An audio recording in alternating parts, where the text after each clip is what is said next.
नमस्कार, आप देख रहे हैं इंडिया न्यूज पंजाब हिमाचल। मैं हूं आपके साथ तरनजीत। बुलेटिन की शुरुआत करते हैं। मध्य प्रदेश के गवर्नर लालजी टंडन का आज सुबह 5:35 पर निधन हो गया। 85 वर्षीय लालजी टंडन बीते कई दिनों से बीमार चल रहे थे और उनका इलाज लखनऊ के मेदांता अस्पताल में चल रहा था।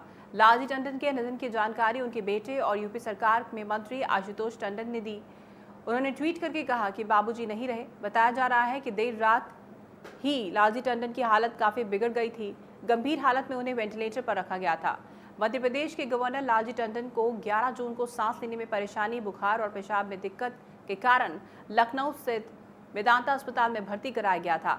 लालजी टंडन की तबीयत दिन ब दिन बिगड़ती जा रही थी। इस वजह से उत्तर प्रदेश की राज्यपाल आनंदीबेन पटेल को मध्य प्रदेश का अतिरिक्त कार्यभार भी दिया गया था। लालजी टंडन का 13 जून को ऑपरेशन किया गया था। हालत गंभीर होने पर उन्हें वेंटिलेटर पर शिफ्ट किया गया था। बीच में 2 दिन बाईपास मशीन पर रहे। लालजी टंडन की किडनी फंक्शन में दिक्कत थी, ऐसे में डायलिसिस करनी पड़ रही थी और अब लिवर फंक्शन में भी दिक्कत शुरू हो गई थी। 1935 को लखनऊ के चौकगांव में जन्मे लालजी टंडन की गिनती भारतीय जनता पार्टी के सीनियर नेताओं में होती है। वे पूर्व प्रधानमंत्री अटल बिहारी वाजपेयी के करीबी थे। लालजी टंडन कई बार विधानसभा सदस्य और विधान परिषद के सदस्य रहे। लालजी टंडन बीएसपी, बीजेपी गठबंधन और कल्याण सिंह सरकार में मंत्री भी रहे। पूर्व प्रधानमंत्री अटल बिहारी वाजपेयी की तबीयत खराब हो जाने के बाद लालजी टंडन को 2009 में लखनऊ लोकसभा सीट से मैदान में उतारा गया। उन्होंने कांग्रेस की प्रत्याशी रीता बहुगुणा जोशी को 40,000 वोटों से हराया था। 23 अगस्त 2018 को लालजी टंडन बिहार के राज्यपाल बने। इसके बाद 29 जुलाई 2019 को उन्हें मध्य प्रदेश का राज्यपाल बनाया गया था। आपको बता दें कि मध्य प्रदेश के राज्यपाल लालजी टंडन का निधन हो गया। सुबह 5:35 पर उनका निधन हुआ। मेदांता में उन्होंने आखिरी सांस ली। वहां पर उनका इलाज चल रहा था। कई दिनों से बीमार चल रहे थे। किडनी प्रॉपर्ली फंक्शन नहीं कर रही थी उनकी, इसके साथ लिवर में भी दिक्कत थी।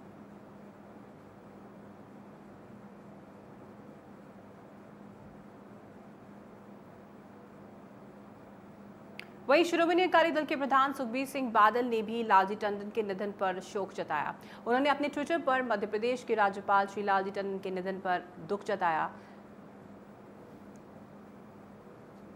आपको बता दें कि सुखबीर सिंह बादल ने भी ट्विटर के जरिए लालजी टंडन के निधन पर दुख जताया।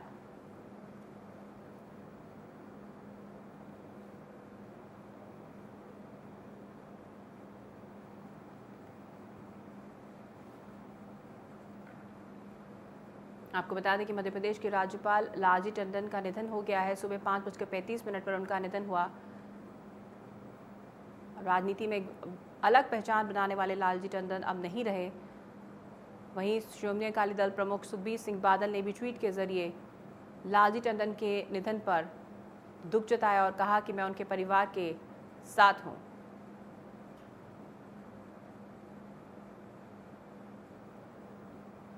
वहीं देश में कोरोना तेजी से फैल रहा है। पिछले 24 घंटे में कोरोना के 36,000 से ज़्यादा नए मामले सामने आए हैं। वहीं कोरोना मरीजों की संख्या 11,40,000 के पार जा चुकी है। इस महाबीमारी के कारण अब तक 28,000 से ज़्यादा लोगों ने अपनी जान गंवा दी है। वहीं पिछले 24 घंटों में करीब 600 लोगों ने अपनी जान गंवाई है। जानकारी के मुताबिक इस वक्त देश में कोरोना बिहार, यूपी, कर्नाटक में तेजी से फैल रहा है। वहीं दिल्ली में कोरोना से अच्छी खबर जरूर सामने आई है। दिल्ली में कोरोना की रफ्तार थोड़ी सी धीमी जरूर हुई है। तो दिल्ली में पिछले 24 घंटे में बहुत कम केसेस सामने आए हैं। बाकी दिनों के मुकाबले एक अच्छी खबर दिल्ली से ज़रूर सामने आई है। वहीं पंजाब में कोरोना अपने पैर पसारता जा रहा है। पंजाब में कोरोना से अब तक 10,500 से ज़्यादा लोग संक्रमित हो चुके हैं। पिछले 24 घंटे में कोरोना के 400 से ज़्यादा नए मामले सामने आए हैं। वहीं प्रदेश में इस महाबीमारी के मरने वालों की संख्या 260 के पार जा चुकी है। सोमवार को प्रदेश में कोरोना से 8 लोगों ने अपनी जान गंवाई। वहीं पंजाब का रिकवरी रेट 65 से ऊपर प्रतिशत से ज़्यादा बताया जा रहा है। हालांकि कैप्टन सरकार लगातार कोरोना को रोकने की कोशिशें कर रही है, लेकिन फिर भी रोजाना कोरोना के मामले बढ़ते जा रहे हैं। आपको बता दें कि पंजाब में नए मामलों के सबसे ज़्यादा आंकड़े 400 के पार आज ही आए हैं। तो पिछले 24 घंटे में कोरोना के मामलों में लगातार पंजाब में इजाफा देखने को मिला है और इसके पीछे की वजह सिर्फ और सिर्फ लोग खुद जिम्मेदार हैं, क्योंकि लोग पंजाब में पूरी तरह से लापरवाह हो चुके हैं। कोरोना से अब लोग बिल्कुल भी नहीं डर रहे हैं। और लॉकडाउन के चलते लोग बिल्कुल भी प्रिकॉशंस लेकर नहीं चल रहे हैं। वहीं कोरोना वायरस महामारी के खिलाफ जंग में पंजाब की महिलाओं को रोजगार मिलेगा। पंजाब सरकार अब 10 लाख मास्क तैयार करवाने जा रही है। इस पर मिशन फतेह का लोगो लगाया जाएगा। मास्क तैयार करने के लिए पंजाब के सभी जिलों के डीसी को निर्देश भी जारी किए गए हैं। एक मास्क को तैयार करने के लिए 5 रुपए भी दिए जाएंगे। इससे महिलाएं 10 लाख मास्क तैयार करके 50 लाख रुपए कमा सकती हैं। इन मास्क को पंजाब सरकार की ओर से लोगों को मुफ्त मुहैया करवाया जाएगा। मिशन फतेह के तहत महिलाओं को रोजगार मिलेगा। एक मास्क के 5 रुपए मिलेंगे महिलाओं को और उन्हें कई मास्क तैयार करने होंगे। वहीं पटियाला सेंट्रल जेल अक्सर एक बार फिर से सुर्खियों में आ गई है। अक्सर विवादों में रहती है पटियाला सेंट्रल जेल। यहां पर कैदी ने अपने आप को ही जख्मी करने की कोशिश की। दरअसल कैदी किसी सरकारी काम में खलल डाल रहा था, जिसके बाद जेल प्रशासन ने उसे फटकार लगाई तो उसने अपना सिर दीवार में मारना शुरू कर दिया। प्रशासन ने जख्मी कैदी को तुरंत नजदीकी अस्पताल पहुंचाया और वहां उसका इलाज चल रहा है। वहीं पुलिस ने कैदी के बयान लेने के बाद कार्रवाई शुरू कर दी है। पटियाला सेंट्रल जेल की घटना जहां पर कैदी सरकारी काम में खलल डाल रहा था, उसके बाद कैदी ने खुद को चोट पहुंचाने की कोशिश की, जिसके बाद पुलिस ने कैदी को फटकार लगाई और अब उसका इलाज अस्पताल में जारी है। कैदी है धर्मिंदर सिंह नाम का कैदी है जो कि ड्यूटी ਦੇ ਵਿੱਚ ਉਹਨੇ ਵਿਘਨ ਪਾਈ ਆ ਤੇ ਉੱਥੇ ਪੱਤਰ ਮੁਤਾਬਕ ਉਹਦੇ 'ਚ ਲਿਖਿਆ ਗਿਆ ਜੇਲ੍ਹ ਪ੍ਰਸ਼ਾਸਨ ਵੱਲੋਂ ਵੀ ਉਹਨੇ ਆਪਣੇ ਆਪ ਨੂੰ ਸੱਟਾਂ ਮਾਰਨ ਦੇ ਆਪਦੇ ਆਪ ਨੂੰ ਨੁਕਸਾਨ ਪਹੁੰਚਾਉਣ ਦੀ ਕੋਸ਼ਿਸ਼ ਕੀਤੀ ਹੈ ਤੇ ਉਹਨਾਂ ਦੀ ਡਿਊਟੀ ਦੇ ਵਿੱਚ ਵਿਘਨ ਪਾਇਆ। ਇਹ 302 ਦਾ ਮੁਕੱਦਮਾ ਕੋਈ ਉਹਦੇ ਵਿੱਚ ਇਹ ਸਜ਼ਾ ਕੱਟ ਰਿਹਾ ਅੰਦਰ ਤੇ ਇਸ ਨੂੰ ਰਜਿੰਦਰਾ ਹਸਪਤਾਲ ਦਾਖਲ ਕਰਾਇਆ ਤੇ ਇਹਦੀ ਵੀ ਇੰਟੀਮੇਸ਼ਨ ਆਈ ਹੈ। ਅਸੀਂ ਪੱਤਰ ਮੁਤਾਬਕ ਤੇ ਇਹਦੇ ਬਿਆਨ ਮੁਤਾਬਕ ਅਸੀਂ ਬਿਆਨ ਹਾਸਲ ਕਰਕੇ ਜੋ ਵੀ ਬਣਦੀ ਕਾਨੂੰਨੀ ਕਾਰਵਾਈ ਉਹ ਅਮਲ 'ਚ ਲਿਆਂਦੀ। एक बड़ी लापरवाही यहाँ पर कही जा सकती है जेल प्रशासन की भी, जिस तरीके से जेल प्रेमिसेस में इस तरह की घटनाएं होती हैं।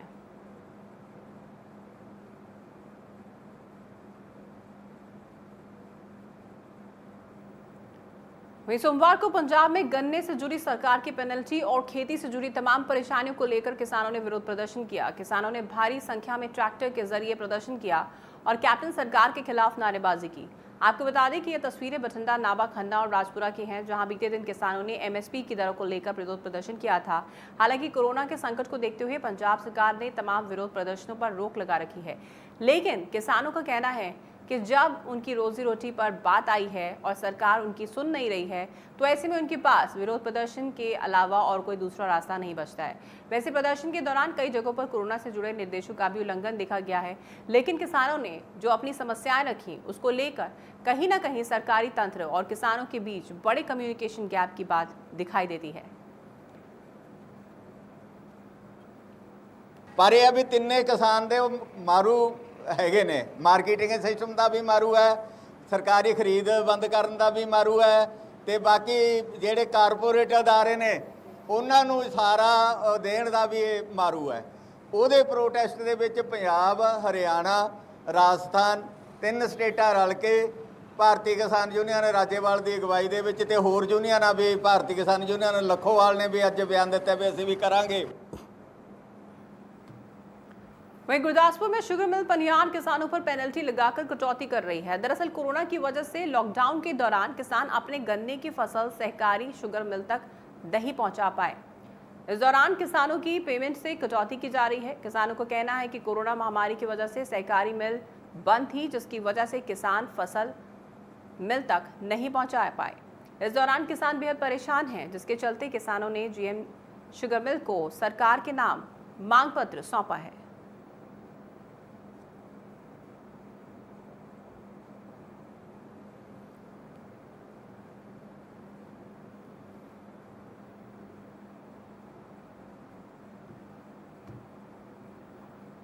वहीं किसानों की परेशानियों को लेकर शिरोमणि अकाली दल के प्रधान सुखबीर सिंह बादल ने किसानों के प्रदर्शन का समर्थन किया है। उन्होंने कहा कि विधानसभा में कैप्टन सरकार से किसानों के हित में एमएसपी और अन्य मुद्दों को लेकर स्पष्टीकरण मांगेंगे। तो आपको बता दें कि शिरोमणि अकाली दल ने सरकार पर निशाना साधा है और उन्होंने कहा है कि किसानों को परेशानियों को लेकर शिरोमणि अकाली दल जो है वो किसानों के मुद्दे पर बातचीत करेगी। उन्होंने सरकार को कहीं ना कहीं आड़े हाथ लिया है शिरोमणि अकाली दल के प्रधान सुखबीर सिंह बादल ने।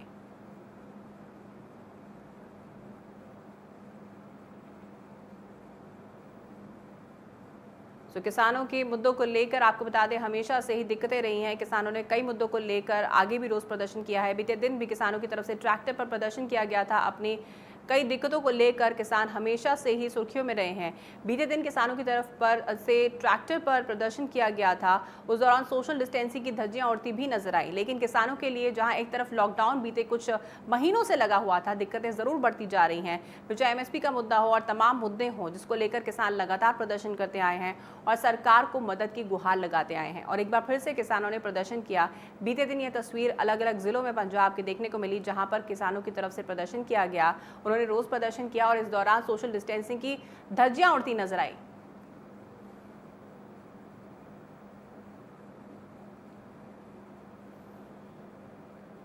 तो वहीं बड़ी खबर आपको बता देते हैं, गन्ना किसानों को पड़ी कोरोना की मार।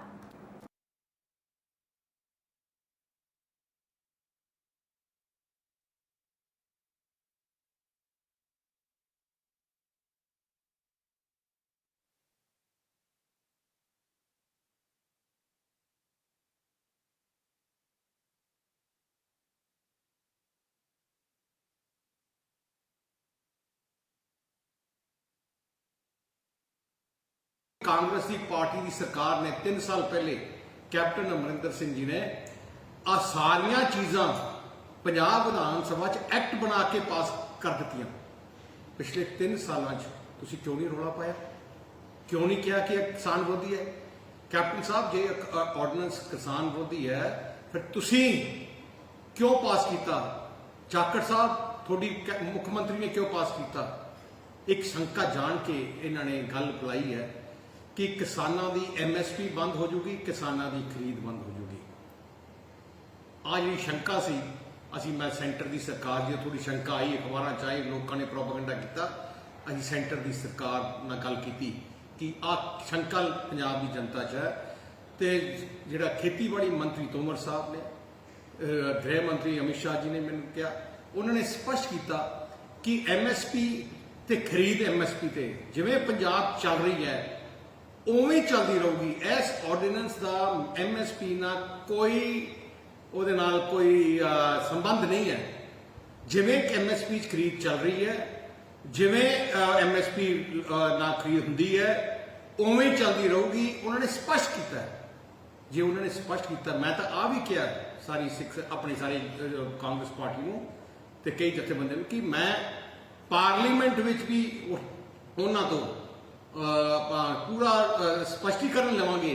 ਤੇ ਉਹਨਾਂ ਨੇ ਸਾਨੂੰ ਵਿਸ਼ਵਾਸ ਦਿਵਾਇਆ ਕਿ ਐਗਰੀਕਲਚਰ ਮਿਨਿਸਟਰ ਨੇ ਕਿਹਾ ਕਿ ਪਾਰਲੀਮੈਂਟ ਵਿੱਚ ਵੀ ਅਸੀਂ ਕਹਾਂਗੇ ਤੇ ਅਸ਼ੋਰੈਂਸ ਦੇਵਾਂਗੇ ਕਿ ਐਮਐਸਪੀ ਜਿਵੇਂ ਪੰਜਾਬ ਹਰਿਆਣੇ 'ਚ ਤੇ ਦੂਜੇ ਸੂਬਿਆਂ ਜਿਵੇਂ ਐਮਐਸਪੀ ਤੇ ਖਰੀਦ ਕਣਕ ਤੇ ਝੋਨੇ ਦੀ ਹੁੰਦੀ ਹੈ ਉਵੇਂ ਐਮਐਸਪੀ ਦੇ ਖਰੀਦ 'ਚ ਹੁੰਦੀ ਰਹੂਗੀ ਤੇ ਉਵੇਂ ਐਮਐਸਪੀ ਮਿਲਦਾ ਰਹੂਗਾ। ਤੇ ਜਿਹੜੀਆਂ ਮੰਡੀਆਂ ਪੰਜਾਬ ਸਰਕਾਰ ਨੇ ਬਣੀਆਂ, ਜਿਹੜੀਆਂ ਮੰਡੀਆਂ ਪੰਜਾਬ 'ਚ ਬਣੀਆਂ, ਪੰਜਾਬ ਸਰਕਾਰ ਨੇ ਬਣੀਆਂ, ਬਾਦਲ ਸਾਹਿਬ ਦੇ ਸਮੇਂ 'ਚ ਜਿਹੜੀਆਂ ਮੰਡੀਆਂ ਬਣੀਆਂ ਜਿੱਥੇ ਹਰ ਰੋਜ਼ ਖਰੀਦ ਹੁੰਦੀ ਹੈ, ਉਹਨਾਂ ਮੰਡੀਆਂ 'ਚ ਹੀ ਖਰੀਦ ਸਰਕਾਰੀ ਹੋਊਗੀ।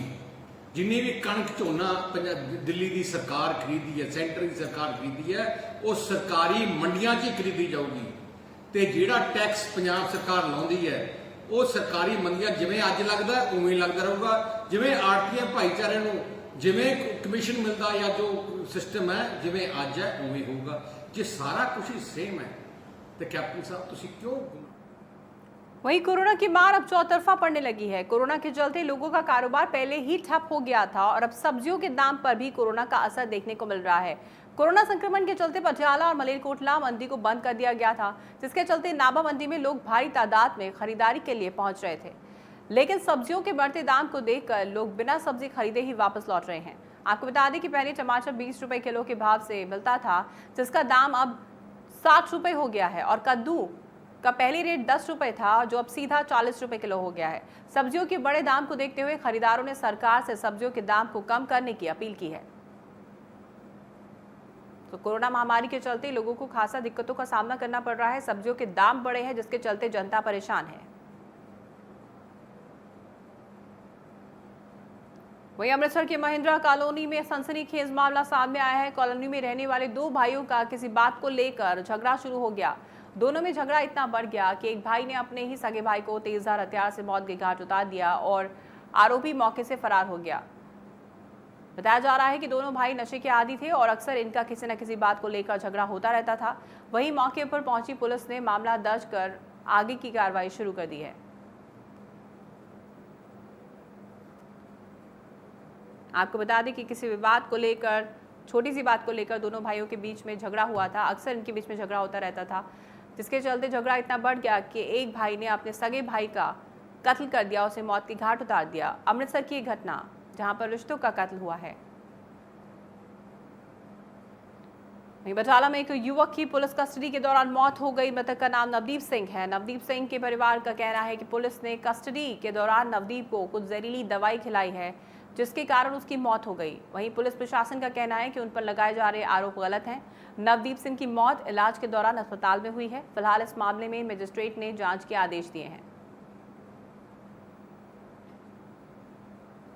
तो परिवार वालों ने पुलिस पर आरोप लगाया है कि पुलिस ने जहरीली दवा दी और उनके बेटे को मारा, लेकिन कहीं ना कहीं पुलिस ने इन तमाम आरोपों को खारिज किया है। वहीं पंजाब के खन्ना में गाय रखा दल की शिकायत पर पुलिस ने 5 गौ तस्करों को दबोच लिया है। बदमाश ट्रक से भरे गायों को बूचड़ खाना लेकर जा रहे थे। दरअसल गाय रखा दल के प्रधान सतीश को जानकारी मिली थी कि गौ तस्करों का एक गिरोह गायों से भरा ट्रक लेकर अबोहर से हरियाणा की तरफ जा रहा है। इसकी जानकारी प्रधान ने तुरंत पुलिस तक पहुंचाई और पुलिस उन्हें दबोचने में कामयाब रही। पुलिस के मुताबिक ट्रक में 18 गाय थीं, जिनमें से एक गाय की दम घुटने से मौत हो गई। बाकी गायों को पुलिस ने नजदीकी गौशाला में सुरक्षित पहुंचा दिया है। वहीं पुलिस ने बदमाशों के खिलाफ मामला दर्ज कर आगे की कार्रवाई शुरू कर दी है।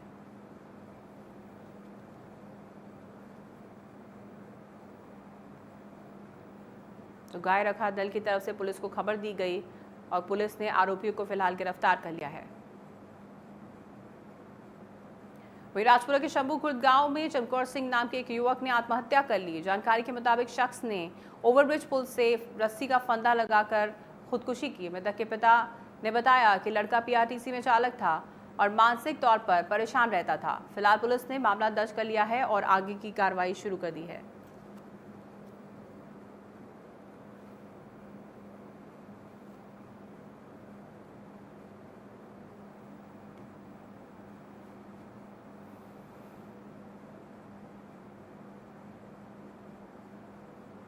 तो जैतो के शंभू खुर्द गांव में शख्स ने खुदकुशी की।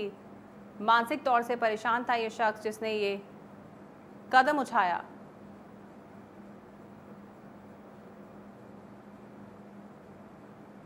ओवरब्रिज पर फंदा लगाकर इस युवक ने खुदकुशी की, जो कि मानसिक रूप से परेशान रहता था।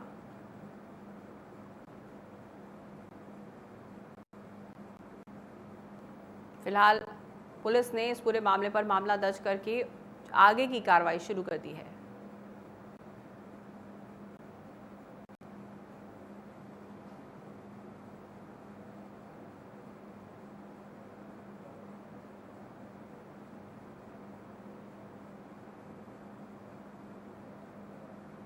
तरनतारन के गांव बग्गूपुर में एक शख्स की गोलियां मारकर हत्या कर दी गई। सूचना मिलते ही डीएसपी कुलजिंदर सिंह और एसएचओ हरप्रीत सिंह घटनास्थल पर पहुंचे और शव को कब्जे में लेकर सरकारी अस्पताल भेज दिया गया है। मृतक नौजवान की पहचान मनदीप सिंह पुत्र प्रकाश सिंह के रूप में हुई है, जो गांव शाहबुकर में रहता था। फिलहाल पुलिस ने मामला दर्ज कर लिया है और आगे की कार्रवाई शुरू कर दी है।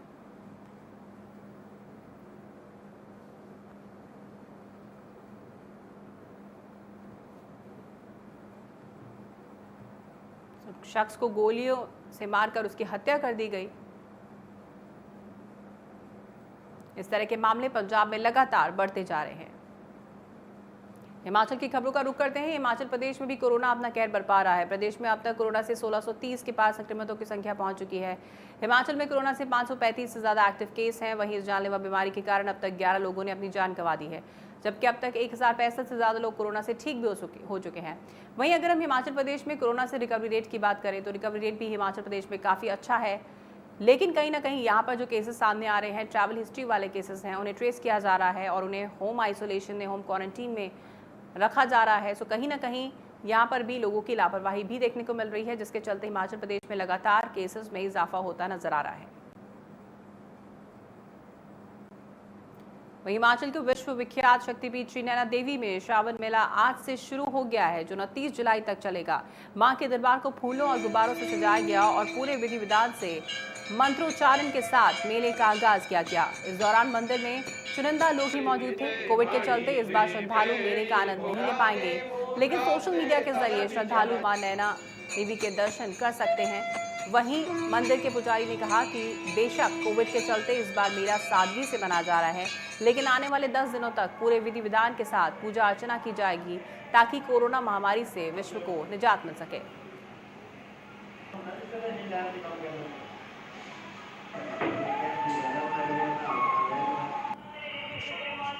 मां नैना देवी का मंदिर बहुत ही खूबसूरत तरीके से सजाया गया। यहाँ पर प्रसिद्ध सावन मेला हर साल लगता है, जिसकी शुरुआत हो गई है। वहीं हिमाचल प्रदेश में बसों का किराया अब महंगा होने जा रहा है। हिमाचल प्रदेश की जयराम सरकार ने किराए में 25% की बढ़ोतरी कर दी है। मुख्यमंत्री जयराम ठाकुर की अध्यक्षता में हुई कैबिनेट की बैठक में किराए में बढ़ोतरी को हरी झंडी दी गई है। बसों के किराए में पहले 3 किलोमीटर के लिए अब 5 रुपए की बजाय 7 रुपए किराया वसूला जाएगा। वहीं 3 किलोमीटर के बाद पहाड़ी और मैदानी क्षेत्र में प्रति किलोमीटर पर किराए में 25% का इजाफा किया गया है। दरअसल काफी लंबे वक्त से हिमाचल प्रदेश में किराए को लेकर बस यूनियन की तरफ से आवाजें उठती रही हैं। हालांकि आम जनता के विरोध को देखते हुए ये फैसला नहीं लिया जा रहा था, लेकिन अब इसे हरी झंडी दे दी गई है। तो हिमाचल प्रदेश में बसों का किराया बढ़ाया गया। प्रति किलोमीटर पर 25% बसों के किराए में इजाफा किया गया है। 3 किलोमीटर के बाद 5 की बजाय 7 रुपए किराया कर दिया गया है।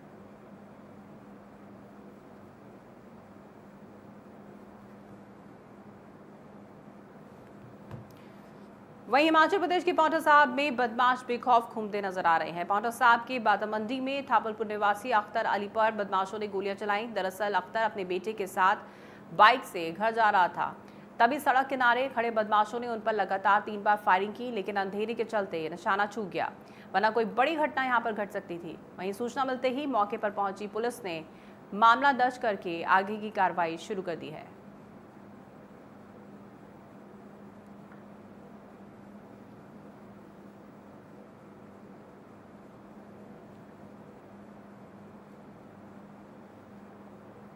तो पांवटा साहिब की बादामंडी में बदमाशों ने फायरिंग की।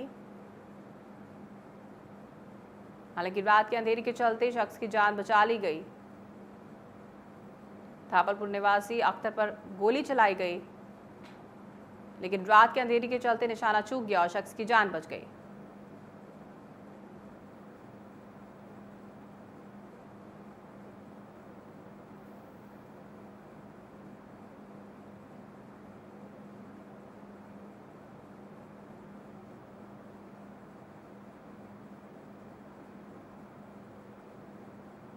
इस बुलेटिन में फिलहाल इतना ही। आप देखते रहिए इंडिया न्यूज पंजाब हिमाचल।